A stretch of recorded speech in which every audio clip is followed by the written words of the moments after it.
नमस्कार दोस्तों, RX network में आप सभी का स्वागत है। आज मैं हाजिर हूं भारत की एक ऐसी सोने की खान की कहानी लेकर जो एक समय में देश में सबसे ज़्यादा सोना हमें देती थी, लेकिन शासकों की अपेक्षा के कारण आज यह जगह वीरान पड़ी है। एक समय था जब यहाँ लगभग 10,000 लोग काम किया करते थे, लेकिन आज यहाँ काम करने वाले लोग अपने हक के लिए सालों से दर बदर की ठोकरें खा रहे हैं। इस सोने की खान से कभी इतना सोना निकलता था कि हमारे देश को गोल्ड का इंपोर्ट करने की जरूरत न के बराबर थी। जब से ये गोल्ड माइन बंद हुई, तब से लगातार हमारे देश पर सोना इंपोर्ट करने का बोझ बढ़ता जा रहा है। दोस्तों, अब तक आप समझ ही गए होंगे मैं भारत की किस खान की बात कर रहा हूँ।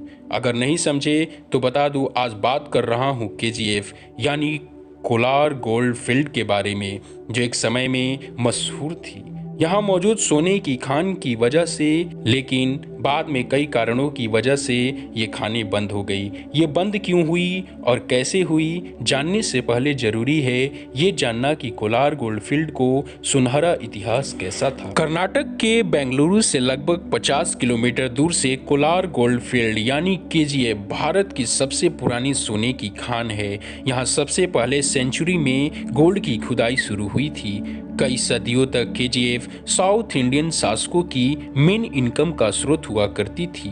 केजीएफ दुनिया की सबसे गहरी सोने की खदानों में से एक है। 1980 और 1990 के दशक में धरती की सतह से 3 किलोमीटर नीचे तक खुदाई की गई थी। आपको बता दें, केवल साउथ अफ्रीका के खदानें ही इससे ज्यादा गहरी है। अंग्रेजों के शासन काल में ब्रिटिश लोगों ने कोलार गोल्ड फील्ड को लिटिल इंग्लैंड का नाम दिया था, क्योंकि यहाँ का क्लाइमेट ब्रिटेन की तरह ही है। 1880 में एक इंजीनियरिंग कंपनी को यहाँ से सोना निकालने का कॉन्ट्रैक्ट मिला। ये एक तरह से ब्रिटिश सरकार का आखिरी कोशिश थी, क्योंकि इससे पहले यहाँ कई कंपनियां सोना निकालने में असफल साबित हुई थी।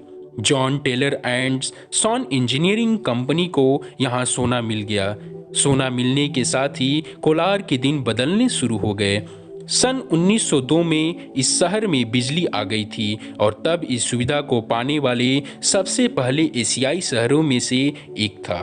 भारत की आज़ादी के बाद 1956 में केजीएफ का राष्ट्रीयकरण हो गया। 1970 में बीजीएमएल यानी भारतीय गोल्ड माइंस लिमिटेड इन खदानों का नियंत्रण अपने हाथ में ले लिया, लेकिन शुरुआत में सफलता पाने के बाद भारी भरकम स्टाफ सहित कई कारणों के चलते कंपनी का फायदा दिनों दिन घटता गया और 1989 आते आते स्थिति ये हो गई कि कंपनी कर्जदार हो गई। छटने के कारण स्टाफ की संख्या 8,800 से 3,500 कर दी गई।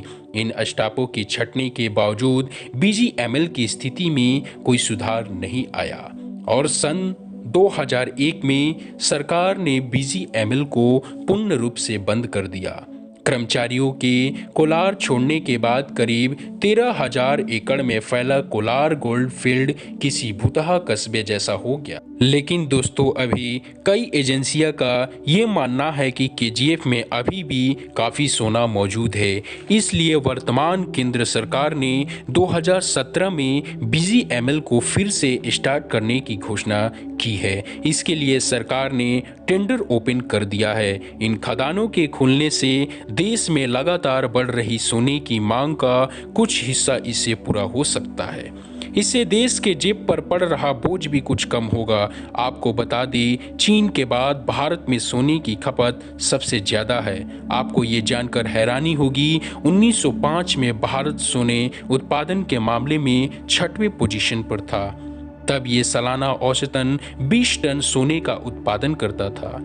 2007 आते आते ये आंकड़ा केवल 2.5 टन रह गया है। आज भारत की विश्व में गोल्ड उत्पादन में कोई भी पोजीशन नहीं है। इसलिए हो सकता है केजीएफ के खुलने के साथ ही ये स्थिति भी बदल जाए। फिर से हमारा देश गोल्ड के उत्पादन के मामले में एक सम्मानजनक स्थिति हासिल कर ले। तो दोस्तों, ये थी केजीएफ की कहानी। अगर ये आपको वीडियो अच्छी लगी हो तो दोस्तों के साथ शेयर जरूर करें। साथ अगर अभी तक आपने चैनल को सब्सक्राइब नहीं किया है तो सब्सक्राइब कर ले, ताकि ऐसी जानकारियाँ मिलती रहे। आपका बहुत बहुत शुक्रिया।